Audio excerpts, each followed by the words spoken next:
ada larangan untuk kemudian keluar dari Islam itu sendiri. Jika, jika Nah, teman-teman, saya kira ini adalah sesuatu yang sayang sekali Feren itu tidak eksploitasi, atau Feren itu tidak kemudian bertanya lagi. Kenapa ya? Mungkin karena dia sungkan, atau mungkin diarahkan begitu, atau memang dia tidak tahu. Ya, kita tidak tahu juga ya, karena saya memang belum terkoneksi dengan Feren.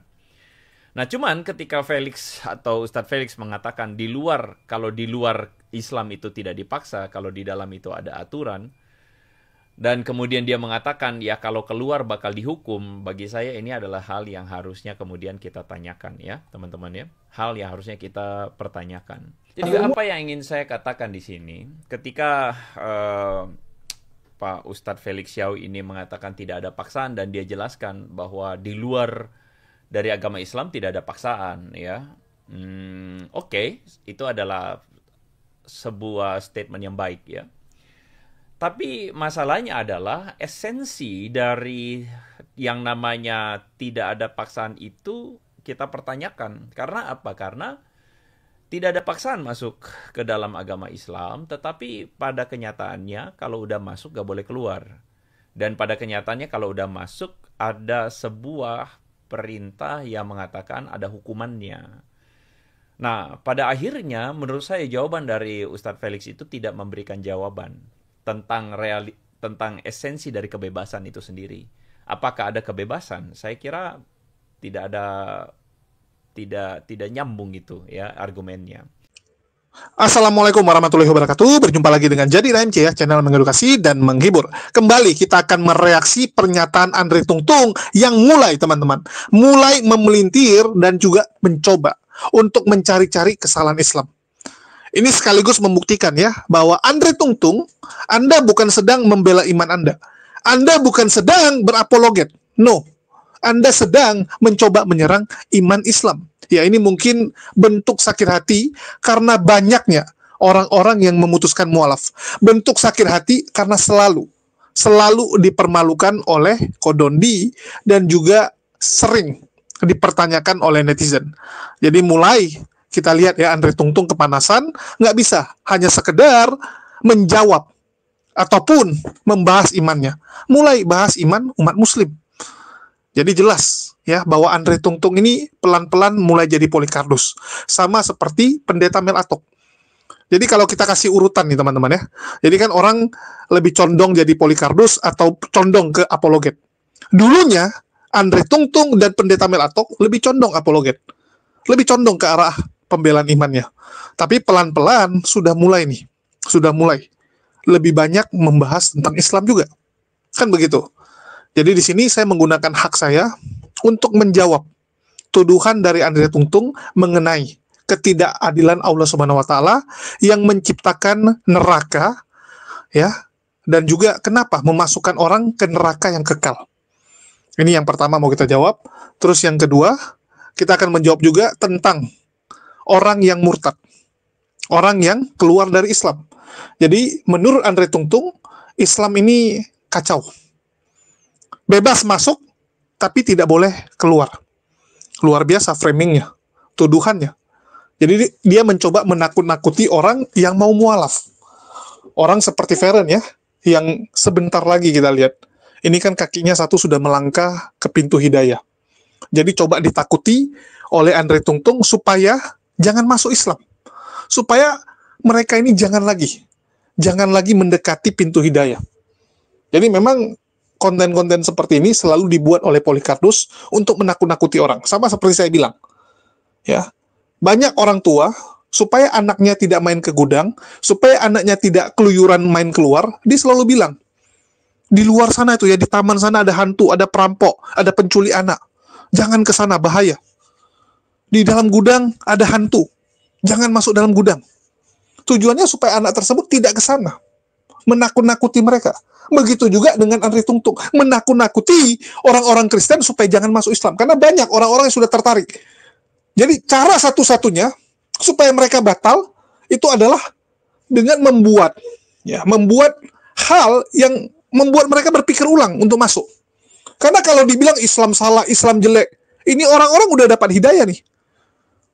Orang-orang yang sudah sedikit lagi melangkah masuk nggak mungkin bisa ditakut-takuti, nggak mungkin bisa berubah pikiran kalau dengan fitnah-fitnah bahwa Islam jelek dan sebagainya. Mereka udah tahu itu nggak mungkin, itu nggak benar.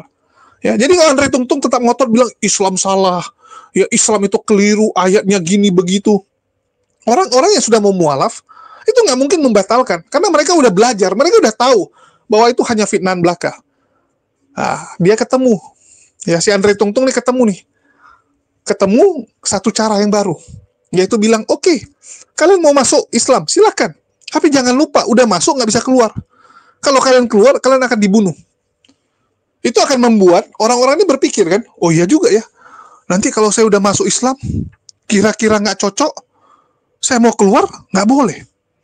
Apalagi banyak nih orang-orang yang bilang, yuk kalau mau belajar Islam, yang penting masuk dulu, nanti di dalam baru pelajari lebih lengkap lagi.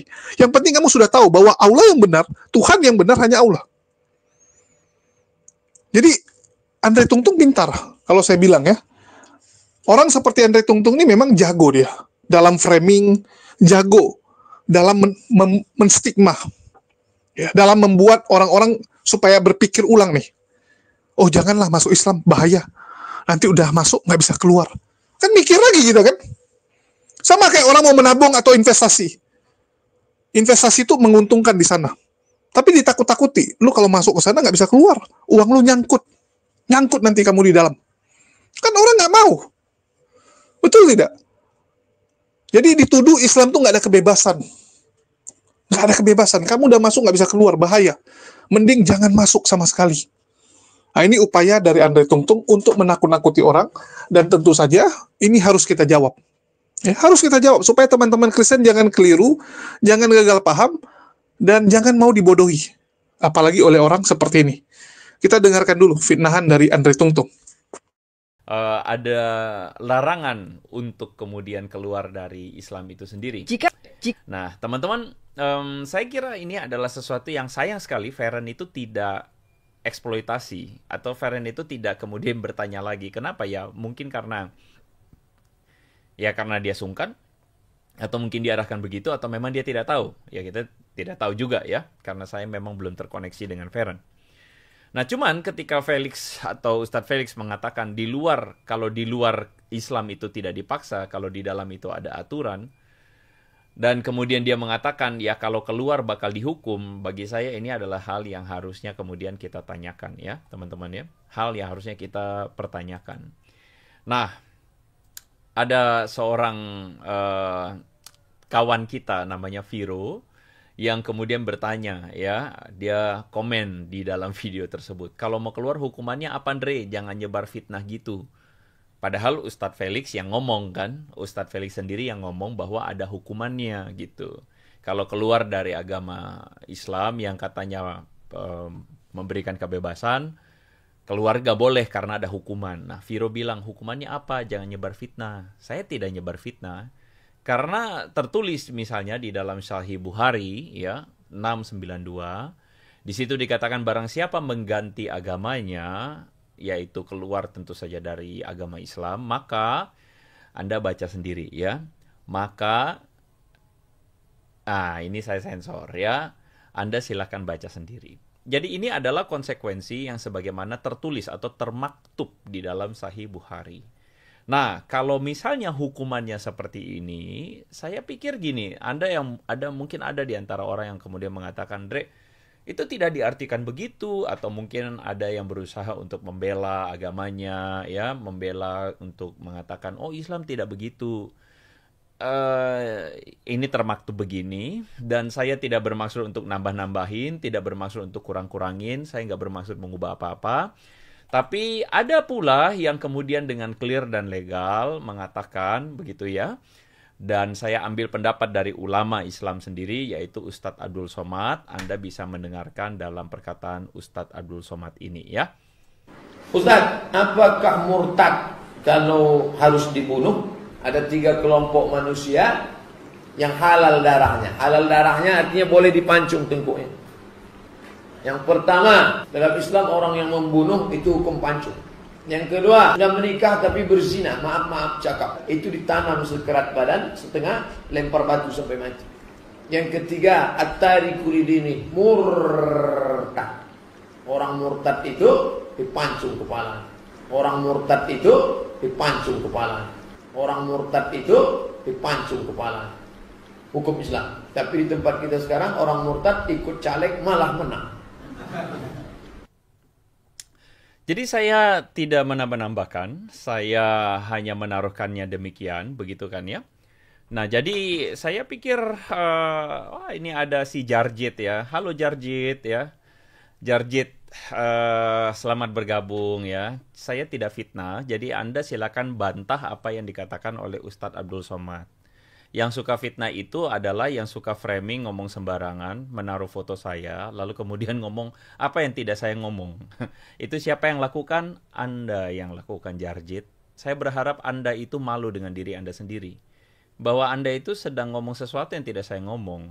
Jadi yang fitnah itu siapa? Saya tidak fitnah, ya, dan saya menaruh apa yang kemudian dikatakan oleh ulama Anda sendiri. Saya tidak tambahin, saya tidak kurangin. Saya tidak kasih kesimpulan. Anda yang mengambil kesimpulan, ya. Anda yang ambil kesimpulannya. Jadi saya tidak, jadi ini adalah pendapat dari Ustadz Abdul Somad, ya, mengenai orang yang mengganti agamanya atau orang yang keluar dari Islam. Hukumannya apa? Anda sudah dengar. Atau perlu mau didengarkan lagi? Boleh, kalau mau didengarkan lagi, ya. Saya tidak tambahin, saya tidak kurangin. Saya juga tidak ubah apa-apa. Silakan kita dengarkan sekali lagi. Ustaz, apakah murtad kalau harus dibunuh? Ada 3 kelompok manusia yang halal darahnya. Halal darahnya artinya boleh dipancung tengkuknya. Yang pertama, dalam Islam orang yang membunuh itu hukum pancung. Yang kedua, sudah menikah tapi berzina, maaf cakap, itu ditanam sekerat badan, setengah lempar batu sampai mati. Yang ketiga, at-tariku lidini, murtad. Orang murtad itu dipancung kepala. Orang murtad itu dipancung kepala. Orang murtad itu dipancung kepala. Hukum Islam. Tapi di tempat kita sekarang orang murtad ikut caleg malah menang. Nah, jadi saya rasa saya tidak ada pada kapasitas untuk memberikan kesimpulan. Silakan Anda simpulkan sendiri. Dan bahkan kalau Anda mengatakan, nah itu cuma satu ulama, nah saya kasih lagi ulama yang lain ya. Dan saya kira saya tidak berlebihan dan saya taruh, dan silakan Anda dengarkan apa yang menjadi hukuman dari orang yang kemudian memilih keluar dari agama Islam sebagaimana diajarkan oleh para ulama ini. Kafir murtad ini lain. Kalau murtad dibunuh, dia sudah merasakan nikmatnya Islam. Dia sudah pernah menjalani kehidupan Islam. Dia tahu nikmatnya bertauhid kepada Allah. Dia tahu buruknya menyembah makhluk. Dia tahu hinanya kesyirikan. Kemudian ternyata dia murtad, pindah agama. Maka hukumnya dibunuh. Kata Nabi SAW, "Man baddala dinahu faqtuluh." Barang siapa yang kau dapati mengganti agamanya, maka bunuhlah. Jadi saya tidak akan mengambil kesimpulan. Silakan teman-teman yang berpikir dengan akal sehatnya, silakan Anda ambil kesimpulan. Jadi apa yang ingin saya katakan di sini, ketika Pak Ustadz Felix Xiao ini mengatakan tidak ada paksaan dan dia jelaskan bahwa di luar dari agama Islam tidak ada paksaan, ya. Oke, itu adalah sebuah statement yang baik, ya. Tapi masalahnya adalah esensi dari yang namanya tidak ada paksaan itu kita pertanyakan. Karena apa? Karena tidak ada paksaan masuk ke dalam agama Islam, tetapi pada kenyataannya kalau udah masuk gak boleh keluar. Dan pada kenyataannya kalau udah masuk ada sebuah perintah yang mengatakan ada hukumannya. Nah, pada akhirnya menurut saya jawaban dari Ustadz Felix itu tidak memberikan jawaban tentang esensi dari kebebasan itu sendiri. Apakah ada kebebasan? Saya kira tidak nyambung gitu ya argumennya. Nah, kalau Anda merasa pengen lebih tahu banyak tentang yang namanya pembahasannya, begitu ya, silakan Anda bisa cek video sebelumnya. Dan sekali lagi saya tidak bermaksud untuk kemudian melawan apa yang menjadi pandangan Ustadz Felix.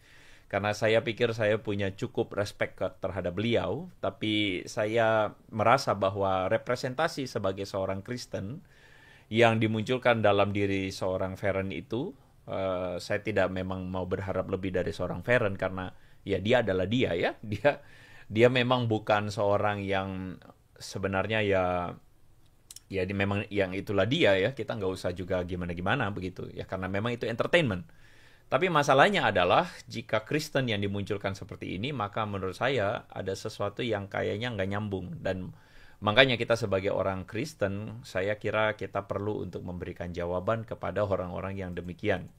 Kenapa demikian? Karena sebagai orang Kristen saya berharap sebagaimana apa yang dikatakan oleh teman kita dosen Larry ini ya. Dosen bilangnya begini, kalau dibandingkan Felix Xiao dengan Andre Tunggal, jauh banget. Felix Xiao cerdas, Andre terbelakang. Pikirannya kolot dan tidak terupdate. Ya nggak apa-apa sih.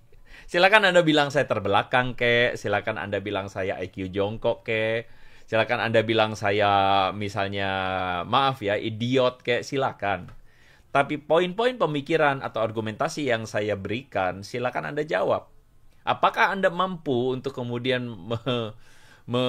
mencernanya ya, gitu ya. Jauh kata Ale Hambali. Ate cuma nggak terima ada Cindo tertarik dengan Islam, apalagi Cindonya cantik. Ya buat saya sih maksudnya kalau misalnya Feren pun pindah agama ya saya sedih hanya sebatas karena ya sayang aja dia ninggalin Kristen, tapi ya itu pilihan dia dan itu terserah pada setiap orang karena orang punya pilihannya masing-masing begitu ya. Nah jadi disclaimer saya hari ini adalah ketika kita melihat video ini maka saya pikir orang Kristen perlu untuk mendapatkan edukasi yang cukup. Dan edukasi yang cukup itu akan saya berikan kepada Anda ketika kita melihat, dan saya berharap bahwa Anda bisa melihat ada kontras dua jalan beragama yang akan kelihatan di dalam video kali ini teman-teman ya. Karena itu teman-teman saya dengan disclaimer yang demikian saya akan masuk ke dalam materi. Tapi sebelum masuk ke dalam materi saya mau menyapa beberapa teman-teman yang sudah masuk di live komentar gitu ya. Dan Anda yang mungkin mendengarkan ini Anda bilang, Ko Andre masih ada tuh ya terakhir ya. Ngapain buang-buang waktu sapa orang-orang, ngapain buang-buang waktu. Ya udah, karena ini streaming jadi saya memang harus menyapa gitu ya. Itu sopan. Kalau Anda tidak suka dengan saya menyapa, Anda bisa skip. Cepetin aja karena nanti saya akan pasang timestamp-nya ya, begitu ya. Tentu saya mau menyapa Julius ya, Jarjit Hidayah Mualaf Channel ya. Yang tadi sudah gabung tapi mungkin sudah kabur karena tidak sanggup menerima kenyataan, tidak sanggup menerima realita bahwa tidak sanggup juga memberikan jawaban. Kalau misalnya kamu bisa kasih jawaban, saya akan perhitungkan kamu. Tapi kalau kamu tidak bisa kasih jawaban, ya maaf, saya tidak akan perhitungkan kamu. Karena tidak ada urusan saya sama kamu dan kerjaanmu cuma sebar gosip ya. Jadi ya, saya menyapa teman-teman yang sudah bergabung. Halo. Kalaupun memang dia merasa bahwa seluruh perkataannya atau ininya tidak representatif, ya silakan bikin video ya. Karena dalam hal ini Kodondi itu takut bahwa omongannya dipotong-potong. Kalau saya sih tidak takut ya. Karena apa? Karena saya bisa membuat video klarifikasi kalau misalnya ada hal-hal yang tidak sesuai dengan apa yang saya katakan gitu kan. Tetapi kenapa saya tetap memilih harus ada di pihak ketiga? Karena saya tidak mau acara tatap muka itu menjadi sebuah acara debat kusir. Dan saya tidak mau jadi sebuah acara yang isinya itu cuma mau mengalahkan lawan. Karena tujuan saya berbicara adalah bukan untuk mengalahkan lawan, tapi tujuan saya berbicara adalah menemukan kebenaran. Dan kalau misalnya esensi dari tujuannya adalah itu, saya tahu dan saya punya sebuah kesadaran bahwa ada kaum tertentu yang kalau misalnya merasa sudah kalah atau merasa sudah salah, kerjaannya tuh main otot. Dan itu yang saya tidak mau. Ya. Jadi saya pikir saya hanya tertarik jika memang bisa ditengahi oleh orang yang capable, ya. Itu saja yang saya mau kasih tahu. Nah, jadi Teguh Triyono, nanti saya akan ngomong deh karena saya merasa saya nggak mau buang-buang waktu untuk membicarakan tentang itu. Tetapi poinnya adalah yang bikin polemik siapa, yang harus datang siapa. Itu adalah poinnya. Saya tidak pernah memulai dengan Donditan, tapi Donditan yang terus ngomong tentang kekristenan. Kalau dia ngomong tentang kekristenan, dia yang bikin gosip duluan, ya kan? Maka saya tidak punya kewajiban untuk datang kepada dia, ya kan? Yang punya kewajiban untuk mengklarifikasi setelah bikin gaduh adalah orang yang bikin gaduh. Karena saya tidak bikin gaduh, ya saya tidak punya kewajiban untuk bikin klarifikasi soal itu. Saya hanya memberikan jawaban dari apa yang menjadi framing keliru yang dikatakan oleh Donditan. Itu saja, ya. Jadi saya nggak ada urusan, ya, seperti itu. Nah, oke, teman-teman, saya tidak mau buang waktu karena sebenarnya poin-poin pembahasannya cukup banyak. Tapi anyway, terima kasih. Nanti saya akan coba lihat aja bagaimana anginnya, gitu kan ya. Kita akan bahas dulu tentang perkataan Feren. Allah itu katanya Maha Pengasih, tapi kok menciptakan siksa neraka. Mari kita dengarkan sama-sama perkataan Feren ini. Allah dikatakan sebagai zat. Allah beda. Allah dikatakan bisa. sebagai zat yang Maha Pengasih, tetapi juga menciptakan neraka dengan siksaan abadi yang tidak sebanding dengan dosa manusia yang sifatnya sementara di dunia. Kayak misalnya gini, kalian ya, misalnya Koi hidupnya sampai 30 tahun. Dosa terus 30 tahun, 31 dia meninggal. Tapi dia di nerakanya selama-lamanya. Harusnya di nerakanya cuma 31 tahun doang. Itu kan logika kita sebagai manusia. Iya benar. Manusia itu kan bukan makhluk yang maha adil. Kita dosa cuma seumur hidup kita 31 tahun. Tapi misalnya kita ngebunuh orang. Orang yang harusnya hidupnya misalnya bisa sampai tua, umur 20 udah hilang nyawanya gara-gara kita. Itu orang nyawanya nggak balik kan? Apakah berarti dosa kita sementara? Nah, itu dia kenapa logika kita tidak bisa digunakan untuk penerapan hukum-hukum di akhirat. Berarti surga neraka itu bentuk maha adilnya Allah. Turunan dari maha adilnya itu. It's all about justice kan. Kita barusan mendengarkan tentang pertanyaan dari Feren ini. Katanya Allah itu Maha Pengasih, lalu kok menciptakan siksa neraka. Nah, teman dari Felix Xiao dan Raymond Chin ini dia dari channel Sepulang Sekolah. Dia mengatakan itu kan logika kita dan gak bisa disamain dengan logika akhirat. Nah, ini adalah satu perkataan yang menurut saya sebenarnya ya dan enggak. Ya dan enggak kenapa? Bahkan seorang Donditan pun bisa bilang bahwa beragama tuh pakai akal. Karena dia selalu bilang kan Kristen itu nggak pakai akal tapi pakai iman. Kalau Islam pakai akal. Nah, saya jadi bingung ini ya. Maksudnya mana yang benar nih, versi bro Sepulang Sekolah atau versi Donditan nih? Pakai akal, pakai logika, atau nggak usah dipakai logikanya? Nah, gitu kan ya. Itu pertanyaan kita. Tapi anyway, saya sepakat dalam hal ini, menurut saya, kata-kata Donditan atau prinsip Donditan itu benar. Harus pakai akal. Dan logika itu bukannya untuk ditaruh, tetapi harus dipakai. Cuman masalahnya, cara berlogikanya itu harus benar. Karena orang bisa berlogika dengan salah, orang berlogika dengan keliru. Ya. Berlogika itu harus dengan cara yang benar. Dan dalam hal ini, teman-teman, saya yakin bahwa sebenarnya kita itu adalah orang-orang yang sangat bisa untuk kemudian bertanya lagi. Kritis ketika misalnya Feren itu bilang begini, kan nggak adil bikin dosanya itu bentar, tapi dihukumnya abadi. Lalu kemudian kalau nggak salah namanya Koyo atau siapalah itu, dia ngomong begini, kalau pembunuh, nah dia bilang, misalnya nih melakukan dosa itu ya, menghilangkan nyawa orang. Nah, menghilangkan nyawa orang itu kan misalnya orang yang dihilangkan nyawanya itu umur 20, terus masih ada umur yang panjang gitu kan. Jadi kalau dihukum cuman sebentar nggak adil dong, karena orang itu berhak hidup misalnya 70 tahun lagi atau 50 tahun lagi. Nah, begitu logikanya.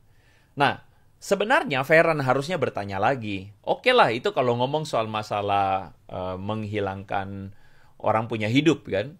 Nah, kalau misalnya lalai sholat misalnya. Ini kritis aja ya. Jadi saya kalau jadi Feren, saya akan tanya.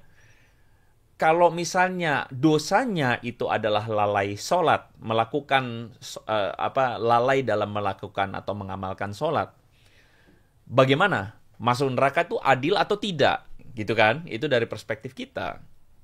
Kenapa demikian? Karena mengenai sholat, itu tuh jelas di dalam surah 107 ayat 4-5.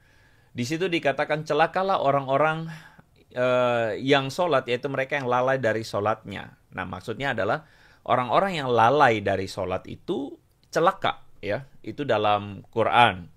Atau misalnya dalam hadis Sahih Muslim, itu dikatakan perjanjian antara kami dan mereka adalah sholat. Siapa yang meninggalkan sholat, maka ia telah kafir. Jadi lalai melakukan sholat, maka itu dihukum loh, ya kan? Lalu misalnya di dalam kitab ulama-ulama tafsir dari Islam sendiri ya, Ibnu Qudamah dia mengatakan begini, siapa yang meninggalkan sholat dengan sengaja sampai keluar waktunya, menunda-nunda, maka ia telah kafir dan keluar dari Islam. Nah, narasi-narasi yang tadi kan kita terima itu sepertinya melakukan dosa, penjahat, pembunuh, atau pencuri, pezina, dan sebagainya. Itu sepertinya hukumannya berat di neraka dan kita kayaknya oh iya ya masuk akal. Tapi misalnya kita berbicara tentang sholat ya. Kalau lalai sholat itu bahkan dikatakan akan dihukum selamanya di neraka. Begitu. Kalau lalai sholat akan dihukum. Nah, kalau misalnya melakukan kelalaian terhadap sholat ini ya, misalnya ini ada meme-nya ya teman-teman ya, ada Patrick dan SpongeBob. Ya, SpongeBob bilang, bro, sholat yuk gitu. Lalu Patrick bilang, ngapain, gak guna, sehari 5 kali, gak ada manfaatnya, mending push rank gitu. Terus ternyata Patrick dihukum di neraka. Saya rasa saya tidak berlebihan ya ketika mengatakan lalai sholat ini dihukum di neraka ya. Di sini ada kutipan juga yang saya dapat meme-nya saja di sini dikatakan, apakah yang memasukkan kamu ke dalam neraka? Sakur. Mereka menjawab, kami dahulu tidak termasuk orang-orang yang mengerjakan sholat. Nah, jadi lalai sholat itu hukumannya menurut saya kelihatan nih dalam tradisinya ya. Ini misalnya Amir bin As ya, Ibnul Mubarak. Dia mengatakan di sini kutipannya oleh Akademi Muslim Indonesia, kutipannya ngomong begini, sholat hingga patah tulangnya. Seandainya seorang di antara kalian tahu hakikat neraka jahanam, niscaya dia akan berteriak keras hingga habis suaranya. Dan dia akan sholat hingga patah tulangnya. Jadi maksudnya, kalau misalnya ada orang tahu tentang neraka, maka orang itu akan gentar dan takut. Dan cara dia supaya terhindar dari neraka jahanam, yaitu sholat. Sholat sampai patah tulang katanya. Maksudnya rajin sholat. Nah, maksudnya begitu. Nah, jadi dari sholat, jika gagal mengamalkan, maka masuk neraka. Ya, saya kira saya tidak berlebihan ketika mengatakan itu dan itu adalah salah satu rukun setelah syahadat itu sholat. Itu rukun Islam loh, itu penting buat seorang muslim. Nah jadi, mereka yang masuk di dalam neraka itu, kalau saya jadi Feren, saya akan bilang, belum tentu itu berdosa besar. Dosa besar seperti apa? Dosa besar seperti menghilangkan nyawa orang, ya, memperkosa atau mencuri, itu dosa-dosa besar lah, anggaplah begitu. Pertanyaannya sebenarnya sekali lagi, di manakah kasihnya Allah? Kalau memang Allah itu disebut sebagai penuh kasih, begitu. Ya, saya sempat ya memberikan komentar saya, bahkan saya pingin naik sebenarnya, karena itu live ya, saya pingin masuk, cuman Andri Tungtung tidak pernah mengizinkan saya untuk berdiskusi dengan dia. Itu yang pertama. Terus yang kedua, komentar saya saja di-delete. Jadi saya nonton, siapa yang kabur? Nggak ada yang kabur gitu. Yang ada saya nggak bisa komentar karena dibisukan oleh moderator. Kalian lihat sendiri kan, dibisukan. Ya, dibisukan oleh moderator. Inilah cemennya kalian. Cemennya kalian gitu. Jadi di sini saya akan jawab ya apa yang disampaikan oleh pendeta Andri Tungtung. Yang pertama mengenai orang murtad, itu dipancung kepalanya. Dia mengutip dari statement Ustadz Abdul Somad. Oke. Ya, kalau kita bicara kenapa orang murtad dipancung? Supaya dia tidak kekal di neraka. Karena murtad itu udah kekal di neraka. Lebih bagus dia mati di dunia, tapi mendapatkan keselamatan di akhirat. Di zaman dulu, banyak sekali anak-anaknya yang mau murtad, itu dibunuh sama orang tuanya. Kenapa?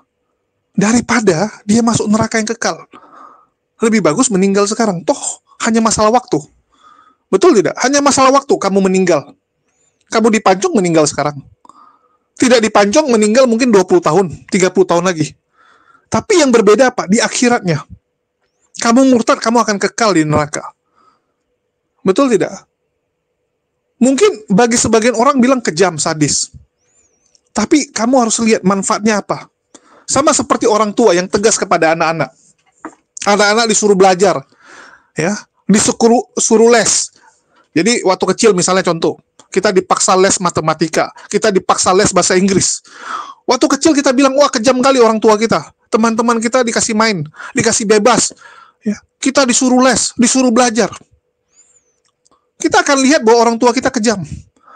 Tapi dampaknya saat kita sudah besar, kita sudah sukses, kita akan teringat jasa dari orang tua kita. Untung dulu orang tua kita memaksa kita untuk belajar, memaksa kita untuk les. Sehingga saya bisa seperti sekarang, menjadi orang sukses, menjadi orang hebat. Sedangkan teman saya yang kerjanya main-main, ya jadi gelandangan, jadi penipu, seperti Polikardus, seperti Wak Donat, yang cuma bisa jual bacotan, ya tidak bisa kerja yang lain. Kerja yang lain gagal semua. Kan seperti itu. Kita akan berterima kasih sama orang tua kita. Di Islam juga seperti itu. Banyak orang salah paham, menganggap Islam kejam. Tapi Islam itu tegas. Semua untuk kebaikan kita. Ini yang teman-teman harus tahu. Ya. Dan kalau kita bicara realita, sekarang kita cek, ada nggak orang yang dari Kristen pindah Islam, jadi mualaf, terus keluar dari Islam, itu dipancung. Kasih saya satu orang saja. Kasih satu orang saja. Kalau ada, saya tutup akun saya sekarang. Bagaimana Jonas, suami Asmiranda, mempermainkan Islam. Awalnya masuk Islam, supaya Asmiranda mau nikah sama dia. Supaya bisa mantap-mantapan dulu, bisa test drive dulu. Begitu udah mau keluar, ya langsung keluar gitu aja. Langsung ditipu. Asmiranda ya terpaksa harus ikut agamanya, kalau nggak ditinggal. Jonas udah Islam, keluar langsung. Hanya berselang beberapa hari. Ada nggak yang bunuh Jonas? Ada nggak yang pancung Jonas? Coba saya tanya. Tunjukkan satu orang yang murtad di Indonesia, itu dipancung. Bayangkan. Murtadin itu kesaksian kemana-mana, menghujat agama Islam. Bayangkan, menghujat agama Islam, itu aja santai. Nggak ada yang ngapa-ngapain. Betul nggak? Boro-boro dipancung. Udah jelas-jelas, udah murtad, menghujat lagi. Tapi aman-aman aja kok. Malah bangga. Lihat murtadin itu. Bangga sekali menghujat agama Islam. Nah, ini kan fitnah yang jahat dari Andre Tungtung. Kalau kita bicara ajaran, yuk kita balikkan kepada agama Kristen. Teman-teman bisa baca di Ulangan 13, Alkitab Sabda, bukan HMC Sabda ya. Nih. Dan apabila tanda atau mukjizat yang dikatakannya kepadamu itu terjadi, dan ia membujuk, mari kita mengikuti Allah lain yang tidak kau kenal, dan mari kita berbakti kepadanya, maka janganlah engkau mendengarkan perkataan nabi dan pemimpin itu. Sebab Tuhan Allahmu mencoba kamu untuk mengetahui apakah kamu sungguh-sungguh mengasihi Tuhan Allahmu dengan segenap hatimu dan dengan segenap jiwamu. Tuhan Allahmu harus kamu ikuti. Kamu harus takut akan Dia. Kamu harus berpegang pada perintahnya. Suaranya harus kamu dengarkan. Kepadanya harus kamu berbakti dan berpaut. Nabi atau pemimpin itu haruslah dihukum mati, karena ia telah mengajak murtad terhadap Tuhan Allahmu yang telah membawa kamu keluar dari tanah Mesir dan yang menebus engkau dari rumah perbudakan dengan maksud untuk menyesatkan engkau dari jalan yang diperintahkan Tuhan. Ya, jadi kalau ada yang murtad, bahkan mengajak murtad, itu wajib di-EO. Ya. Nih. Yang mengajak murtad itu harus apa? Harus dibunuh. Bukan hanya yang murtad aja, tapi ngajak. Jadi kalau ada orang yang ngajak murtad, silakan bunuh.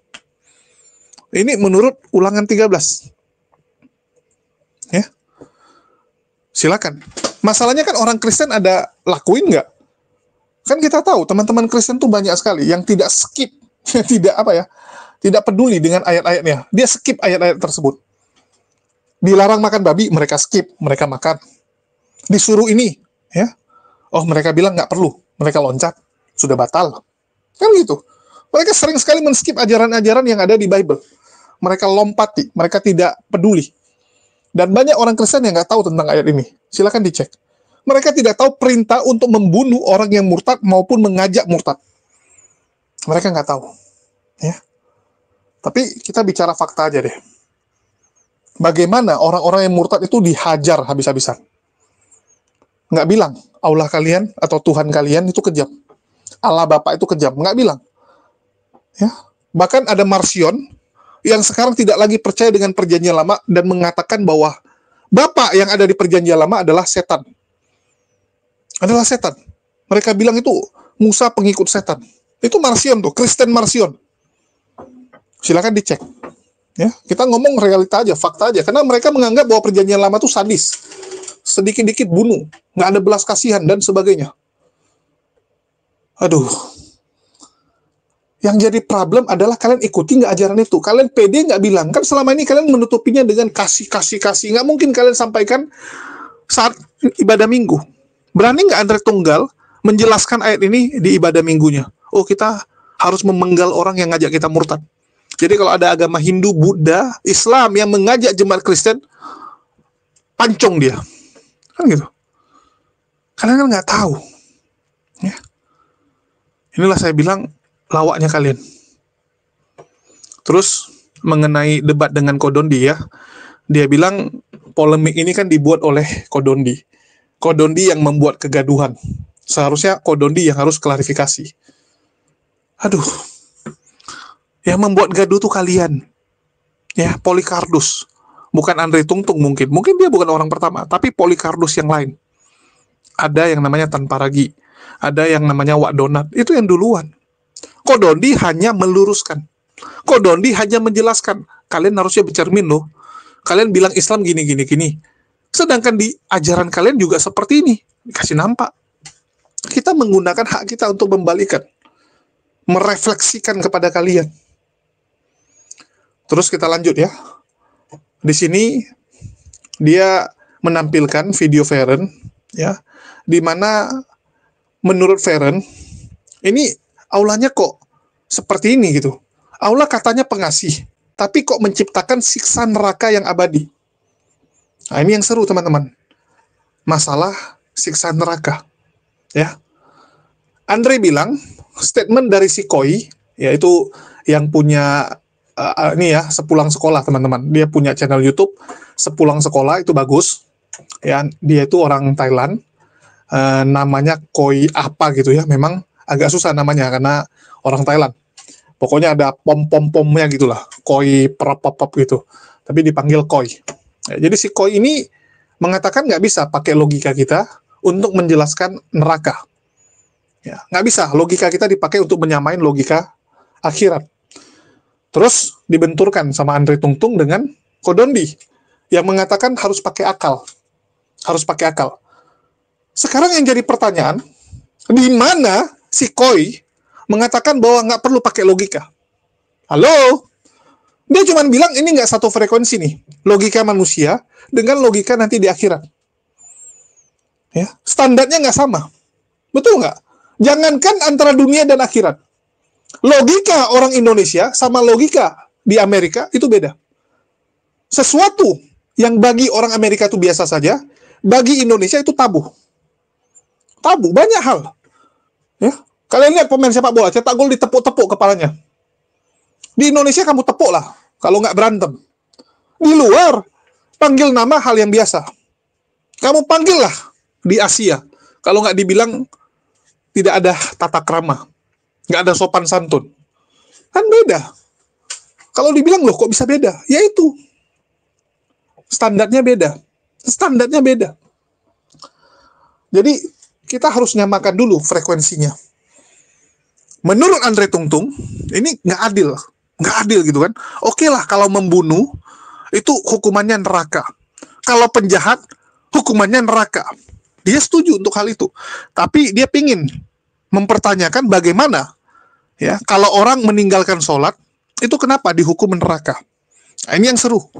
Meninggalkan sholat ya hukumannya neraka, sadis gitu kan. Nah, itu logika kamu,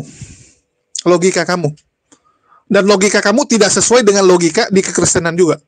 Itulah saya bilang Andre ini sebenarnya nggak ngerti kekristenan, nggak ngerti ya. Saya katakan sekarang bagi manusia, kejahatan yang paling besar itu membunuh. Betul nggak? Membunuh, merampok, memperkosa, yang sadis-sadis seperti itu yang berat.